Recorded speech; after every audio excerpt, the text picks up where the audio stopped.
And welcome back to Crash Media Paranormal. This is Craig. And I'm Ashley.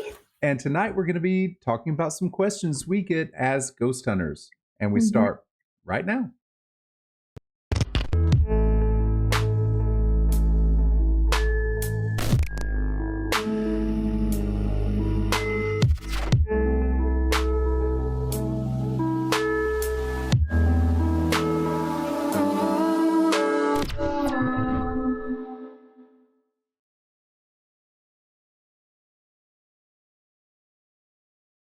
And thank you for joining us. Ashley, how was your week? It's been good. How was yours? It is great. It's great. And we are officially now in spooky season. Yep, I'm excited about that. Got any good plans coming up? Well, not yet, but in October's always busy. Oh, There's always, spooky season stuff going on, and so I'm getting ready for it. Oh yeah. Same here. Little by little, Yeah. Tonight we're going to be talking about some questions that we get as ghost hunters. Mhm. Let me ask you, when someone asks what you do and you're like, oh yeah, I'm a ghost hunter, what are some of the reactions that you get from people, like, on a normal basis? Well, kind of a mix. Like sometimes I'll get people being like, "Oh, really?" And then they maybe ask me a question, but then they want to tell me all about their, ghost experiences. They want to tell me all about like one time, long time ago, there was this and that, and so they'll get excited about it a little bit. But then sometimes you know people be like, oh, or they'll expect what you see on TV, Yeah. and so they'll kind of, they'll ask questions kind of revolving around that. And so, it leads into some interesting conversations sometimes. And What about yeah, and almost surprising at who is receptive of it and who just shuts it you? down. A Yeah. lot of times I get, oh, do you really believe there's ghosts? I'm like, Mhm. well, yeah, sort of have experience doing, with them. Yeah. And sometimes you almost don't want to admit it. You're like, yeah, I'm a ghost hunter, and it'll be like someone you would not even, oh my God, my house is haunted, and Mhm. or this happened to me when I was a kid. So it's almost a mixed bag of reactions that you get. Yeah. And like sometimes, like you said, it's kind of like, you try to be aware of like your audience, like who you're talking to, Right. because, but they will surprise you sometimes. Like, sometimes it's like, I don't, I can kind of tell it's like, I don't want to talk about it too much, but then Yeah. somebody's like, oh, I love your podcast. And then they start asking me questions about it. And it kind of surprises you that, oh, you watch it. Yeah. Okay. And then you realize they're into the paranormal too. And it's just, Yeah. it's yeah, interesting. I walked into my vet's office, and someone's like, "Oh, I saw your podcast last week." I was like, "Oh, cool! I didn't know you were watching. That was awesome." So that makes me Yeah, happy. That makes me happy. yeah. And of course, I work in a high school, and so Mhm. I'll walk in like right after this past episode. Mr. Rackley, I saw your episode. I was like, "Oh, cool! What'd you think?" And it's really Yeah, fun. It's definitely yeah. fun. Mhm. But of course, as a ghost hunter and our ghost hunting teams that watch us and everything else know, we get a ton of questions.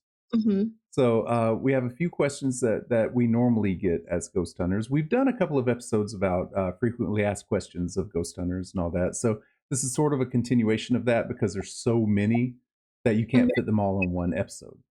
Yeah. So Mhm. the first question that we're going to look at tonight is, why can spirits answer some of our questions but not others? Mhm. So go ahead. Yeah. So an example would be something like, especially if you're an experienced ghost hunter, like you can sit there for hours, like doing EVP sessions, just like back to back. You can ask like 50 questions, and maybe you get an EVP response to one or two. Right. So, I've always wondered that myself, like, why sometimes will they answer? Why do some questions get answered? Or like why, we went to a location one time, and I it was a location that only our team has been allowed to investigate, and it was a Yeah. private location, so I won't go into the details. But one of the questions I asked was, what is your name? And I got an EVP response saying their name. no other questions that whole night were answered. Right. Um, but we went back a second time and I went to the same spot. It's like, okay, I got a response here. I got a name. There's somebody here. So I'm going to direct my questions to that person and see if I can find out more. And nothing. I got no EVP. So it's like, why will they answer some and then sometimes not? Right. That, yeah. Or are they answering them and we just don't know it? It's like there's so many unknowns about it, and that's why we do what we do, is because we want some answers. And of course, I think sometimes we get a little complacent too, as far as we ask the same questions over and over. And I don't know. What do you think? Yeah. Well, going back to like that particular location, like I said, we were the only ones who have ever been allowed to investigate there. Hmm. And so you would think, like, you approach a location like that differently, one that hasn't been investigated much versus one that is, more of a commercial paranormal location that is investigated all the Right. time. And so I don't know, I do have thoughts and I do have like some theories as to why certain questions get answered, or why sometimes they'll answer one question but then later not even the same question gets an answer. Right. And so um do you what do you think? Before I give my opinion, I want to know kind of like what your thoughts on some of that are. I don't know. I've always heard since I've started, the veil is thick, or, something like that. So maybe it's like sometimes some questions get through and the other questions don't get through. Or Mhm, sometimes they are answering the questions, but their responses are not getting through.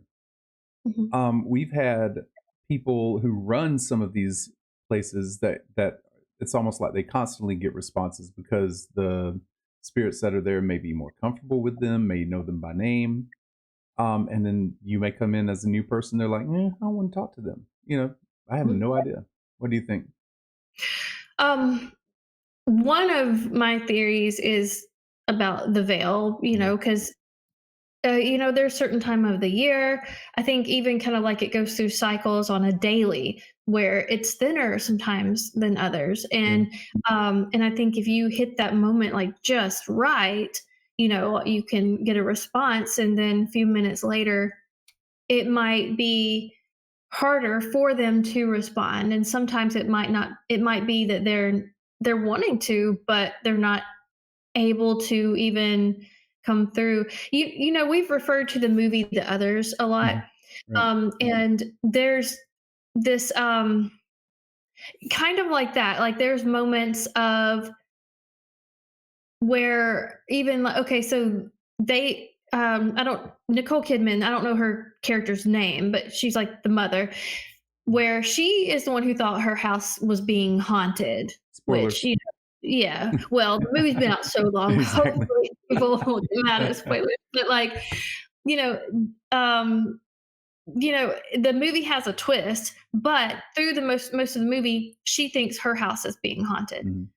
And so even I kind of think of it that way, like maybe we're not even coming through to them a lot of the times. Right. So it's like the veil separates it works like both ways. So like sometimes we can kind of have that connection with them and sometimes it's not. And we think that they're only responding to a question here and there, but really they might not even hear us half the time. They might Yeah. just get one. They're only aware for just a few minutes that we're there. Right. Does that make sense? Possibly, And yeah, like an overlap, or maybe even time works differently on theirs, where I don't know, where we'll be there for an hour, and for them it's like 30 mhm, seconds. So they're yeah. only getting like 30 seconds of us being present. I don't know. Another theory that I have is kind of goes into the whole like residual versus like intelligence. And we've done whole podcast episodes on Right. that before. If anybody wants to go back and find our residual versus intelligent haunting to really have a deep dive on what those two things mean. But with a residual haunting, and also what we've mentioned before, there's a spectrum. So it's not just like, oh, it's intelligent. excuse me, it's aware and can communicate all this like all the time versus residual, they're not aware at all, they're never Mhm. aware, all this.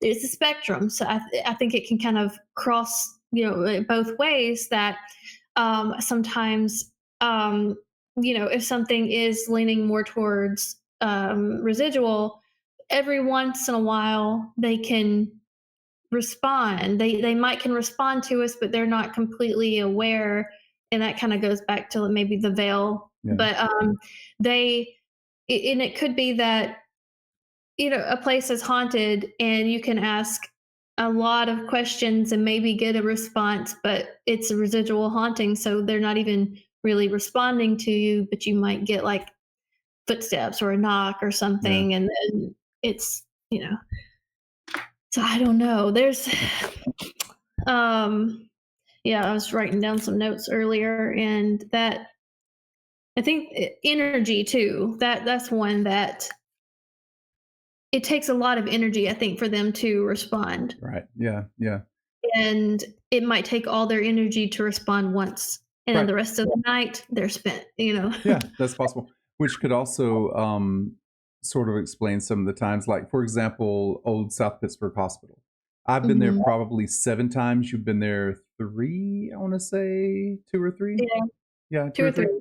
And I Mhm. believe the first time that you went with us, it was just like nothing the entire weekend. There was like nothing. And that was so unusual because all the times we've been, it's like activity, activity, activity, Mhm. activity. But that one night, zip, like the entire night. And Yeah, so you probably went away going, "Ah, this place," and we got nothing. yeah. But then we went Yeah, it was back. literally Yeah, nothing. exactly. But then we went back and it was like it normally was. So, Yeah. no idea.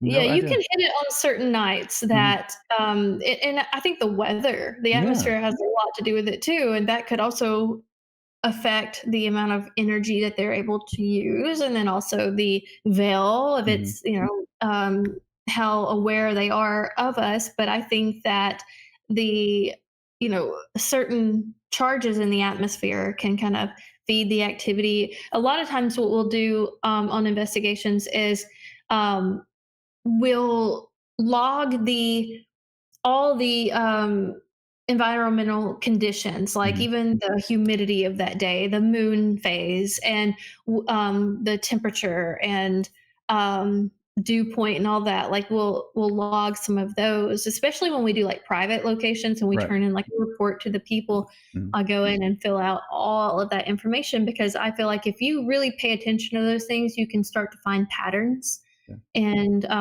yeah, on certain nights, or certain days or whatever, that are super active, you can find those similarities within certain factors like that. Yeah, I totally agree with that. And Yeah. as paranormal investigators, I think we all need to do a better job at that because I think we all get into the mindset of, oh, we're going ghost hunting tonight, so it's going to be fun. But we forget sometimes that we need to start taking those readings more seriously and taking those readings more often. And Yeah. you know, because I think just we all get into that mindset of, oh, we're here to have fun, but we Mhm. still have to realize that we are trying to get some answers. Mhm. So I agree with you there. And not to be like get frustrated or annoyed when you're not getting Yeah, activity. yeah, yeah, Because yeah, there's yeah. reasons. Sometimes they're not just ignoring you. Maybe Right, sometimes they are. But there's reasons why things, some questions get answered and others don't. right. Now we just need to find those answers. Yeah. Now, Mhm. one of the next questions that we get sometimes, and it's sort of the same. It's sort of the same thing. Why can sometimes we can see something, see them, and sometimes we can't? Mhm. Like we've seen shadow figures, we've seen full body apparitions, but those are very, very rare. Yeah. So, what are your thoughts on that? Like you said, it really can kind of go back to a lot of the same reasons why we just listed, but also other theories could be like, some people are more receptive Mm, to certain things. And this might be completely like just out there, but I love science, but there is a study saying that hammerhead sharks, and there's a lot of sharks actually, they can read electromagnetic frequencies. Like Mhm. they can see in different levels that we can. And so they're attracted to high levels of electromagnetic energy. And some people, and this is another thing I've read before, and I'm sorry I can't cite my sources at the moment because I just, in the past, I'll read useless information like this and it sticks with me. Pregnant women put out higher levels of, Vibration, yeah. frequency. They put out these certain levels of frequencies and everything. And so, and I think certain people can attract, well, if certain people can attract, certain sharks or whatever, I feel like, well, maybe certain spirits can be attracted to people and that allows them to manifest in that way, like to appear to them. And and let's say an apparition, somebody sees an apparition, um, and just once in their life, never again. Then your body goes through cycles. It goes through changes and everything, and so maybe it's the right moment at the right time, but you also have to be kind of receptive to that. Yeah. So, that all might be crazy sounding, but that's just things I think about. It's the way my brain works. It's like, yeah. Well, let me ask you, have you personally ever seen a full body apparition? I have, and the interesting thing is that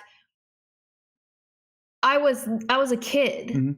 The Okay. times, and it's been more than once, but the times I've seen apparitions, it was when I was a child.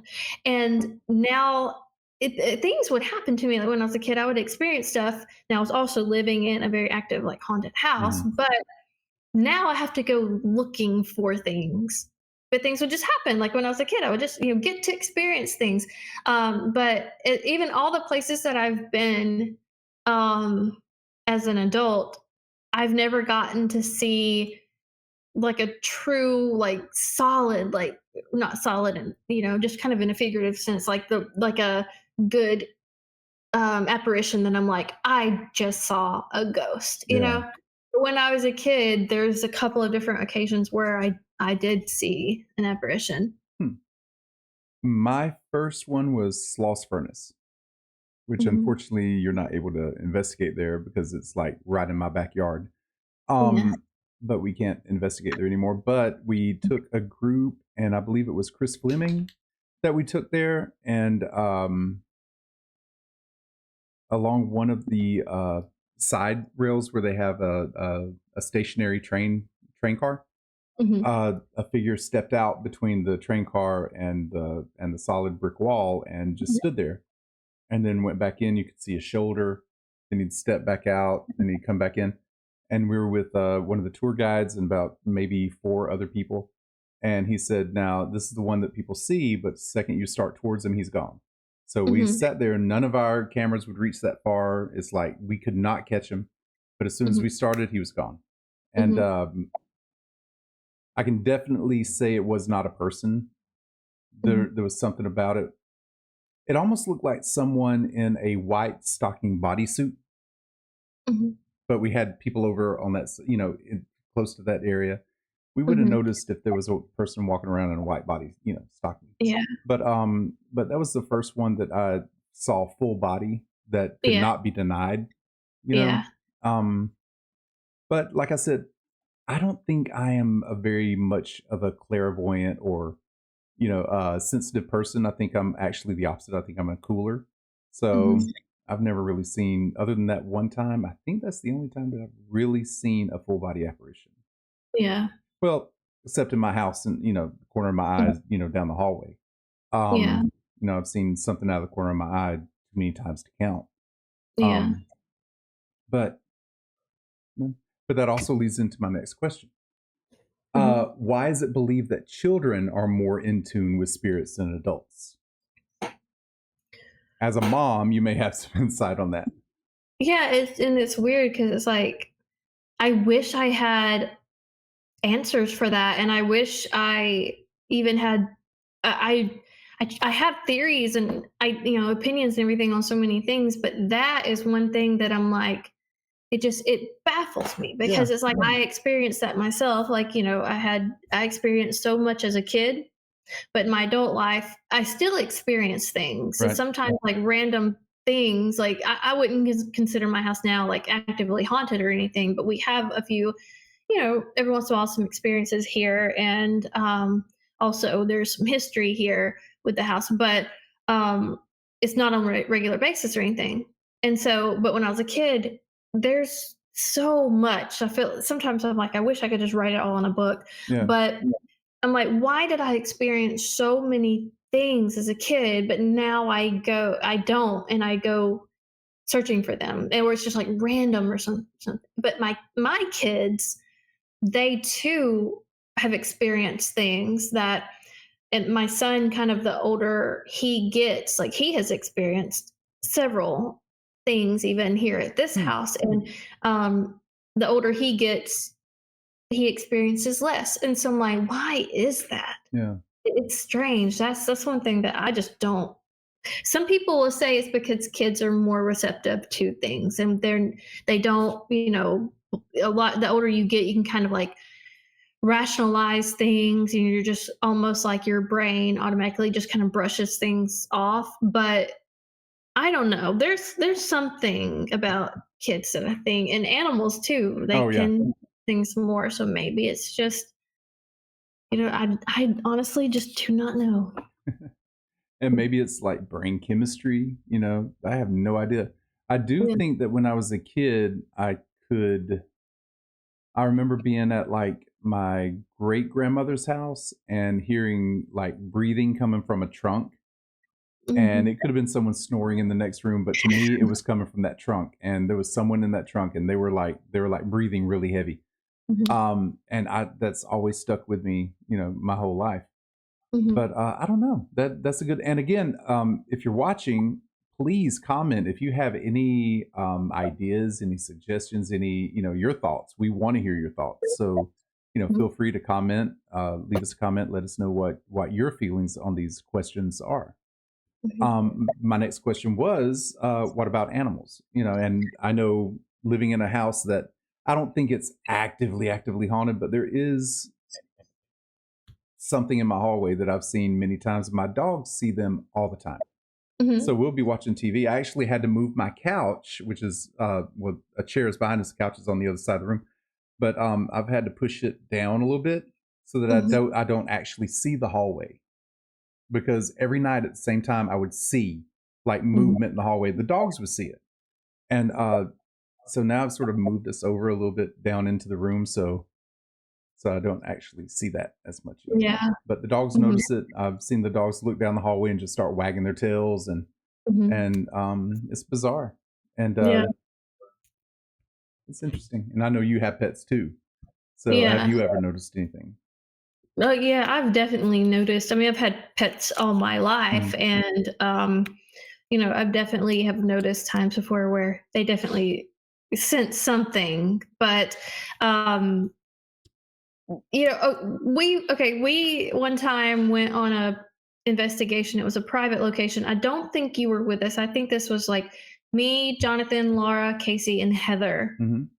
because it was um, more local than for the Birmingham Mhm. part of the group. But it was a private location, and one of the claims that was actually causing them some fear and uneasiness was that their dog, it was a German Shepherd, would just stare at the corner of the room and growl. Yeah. And so they were like, that's one thing that they really wanted us to figure out what was going on, because their dog was reacting to something. And it did turn out, because we actually went up into the attic and looked in like the walls and stuff. There was mice, Yeah. a lot, like infested with Yeah. mice, and because and they would hear scratching noises and stuff. And so we actually were able to show that the scratching they were hearing and the dog reacting, because the people aren't aware that there's something in the wall, but the dogs are. And because the dogs can hear and Yeah. understand, they know something's in the wall. So there's times like that you don't always want to jump to the conclusions that if your pet is seems unsettled by something Mhm. or seems to be like watching something go across the room that you can't see. It's not always paranormal. Right. Right. Sometimes you just have to you have to kind of investigate, but um there are times though where you can prove that, like, or you investigate and there's nothing going on, but animals react to something, and because I really do believe that they can see things that we can't. Yeah, and like I said, living in a 98-year-old house with raccoons in the attic and squirrels that find their way up there, Mhm. um, and you hear someone walking around, it's like, yeah, that's my little family of raccoons is back. Yeah. So yeah, it's and part of what we do is trying to differentiate those two, Yeah. between something we can explain, something we can't explain.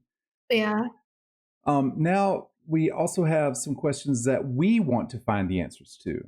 And one of those that we've discussed, within our group and just me and you on our own is why are some experiments like role playing sessions successful in some locations? Because we love to role play Mhm. on investigations. Um,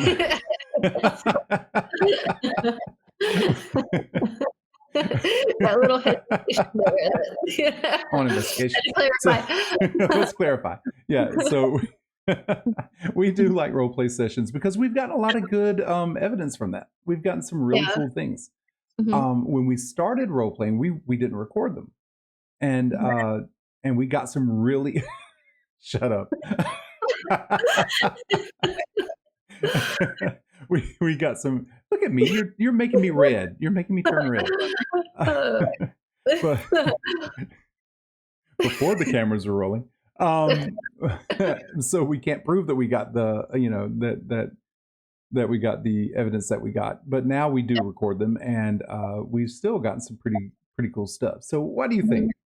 Mhm. And one thing I will point out is there's a time and place for it. Like we wouldn't do role Oh playing yeah, sessions at private locations that no, clients get us to no. come out and help them or whatever. But there are some locations like hospitals or just different places like that, courthouses, that you can kind of reenact certain scenarios. Like do at a hospital, for instance, like we do like medical role playing, and there's a lot of reasons for that because I feel like it can trigger activity because one, it might seem familiar to Hmm. the spirits that are there, Right.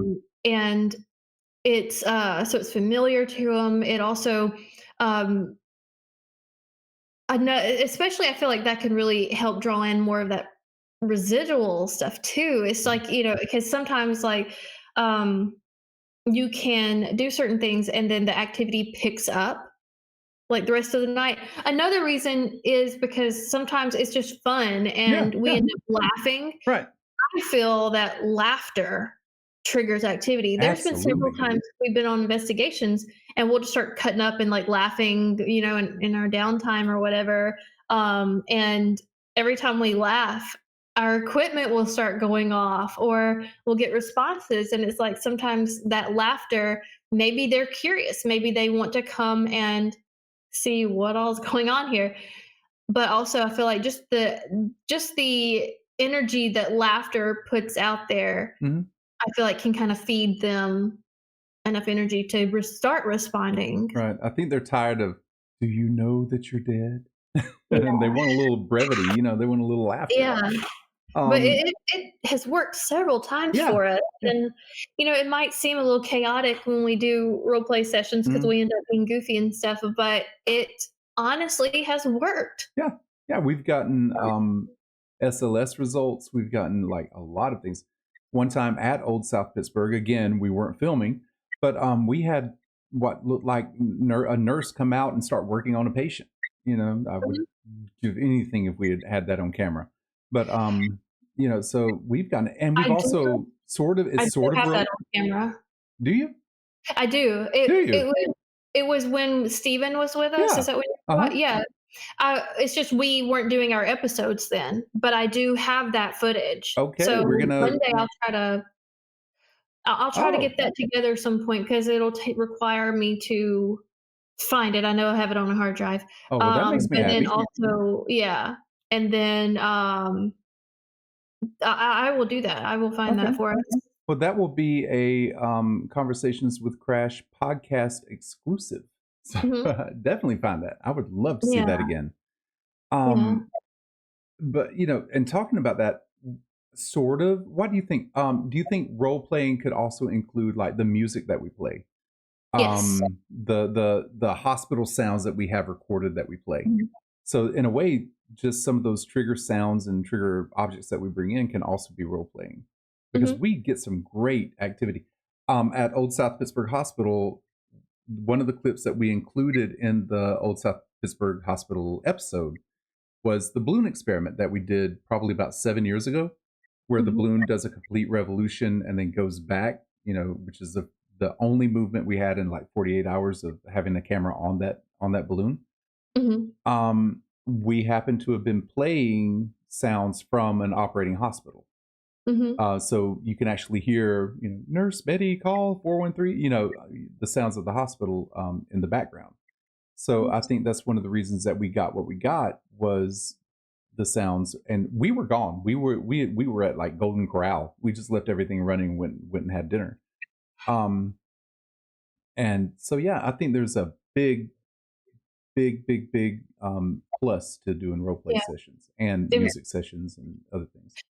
we did, at Harriman, Old Right, Harriman Hospital, we right, did an air use session, mhm, and after that, it was when it was me, you, Heather, and Abby up on the 3rd floor. right. After we played and all of this is featured on the Harriman episode. Mhm. After we played that, and then we sit there quietly for a while, we actually had several, I think some EVPs, but also we heard some things going on. Mhm. And I remember one time it sounded just like someone coughing. Oh, I Like, remember that. I you and remember Abby that. were Yeah. on one end, Heather and Uh-huh. I were on the other end. We're all sitting quiet. And this was immediately after the Air Q session where we were playing the hospital sounds. And it sounded like between us because you and Abby thought y'all heard it coming from our end. Heather and I thought we heard it coming from y'all's end. So it was Mhm. like between us in the hallway. It sounded like a patient Right, coughing. it did. It really And did. so it definitely it triggers those I things. think so. It almost So, like brings time together in a way. Like yeah. when we played some old music at was it the at the old bank, Old City Bank, Yes, and yes. Scott heard the voice singing along with the music. Yeah. So yeah, so that's I mean I love doing stuff like that, and we have really started incorporating things like that into each of our investigations Mhm. because we've gotten so many good results. Yeah. And we will have on one episode that we're working on, Mhm. and again, I don't know a release date for it yet, but we're working on it. We did a role play session. It was actually a courthouse, but there was one floor that they kind of turned into a theater. Uh-huh. And so they would put on plays and stuff like that there. So it became like a little community theater. And so we did some role play and put on a little play. And so everybody will maybe get to see that. Ooh, it was a lot.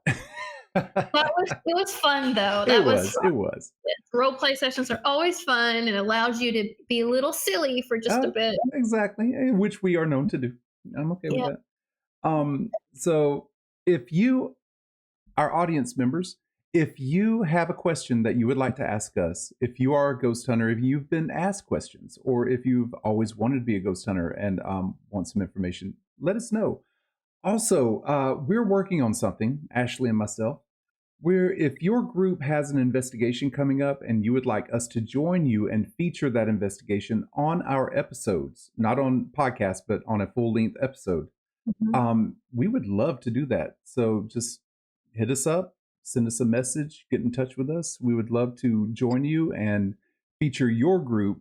We always go with Tuscaloosa Paranormal because that's our home base, that's our team. But we want to get out there and explore and see how other teams are doing this, and just bring this community together. So Mhm. If you do have an investigation coming up, let us know when, and we'll try to make it and just have a great time. Mhm. Yep. Right. But I think that is about it for tonight. But I've enjoyed talking to you today, Miss Ashley. Mhm. And if you have any questions, if you have any comments, please feel free to leave us comments. And you can always reach us at crashmediaparanormal@gmail.com. We're also on TikTok, Instagram, Facebook. Join us, so like and subscribe, and we will try to bring you as much content as we possibly can. And we also have a private group on Facebook, Mhm. Crash Media Paranormal. And so we would love for you to request to join because the way that Facebook groups work, you have to like request to join. Right. But do that, like, because we share things in there that because Facebook groups allow you to have a little bit more personable Right. interactions with Mhm. each other, and so join that, and that way we can talk about some of these things, questions, and everything. That sounds great.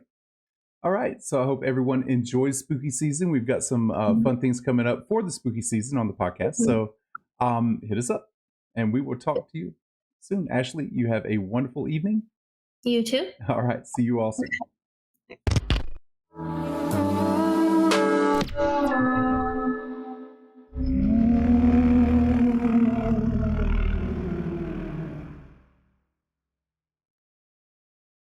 Thank you for watching. If you enjoyed this video, please hit the like button. If you want to see more videos or want to be a part of our live investigations, hit the subscribe button. Also, if you have any ideas for future investigations or want to share your own paranormal encounters, please feel free to leave a comment or send an email to crashmediaparanormal@gmail.com.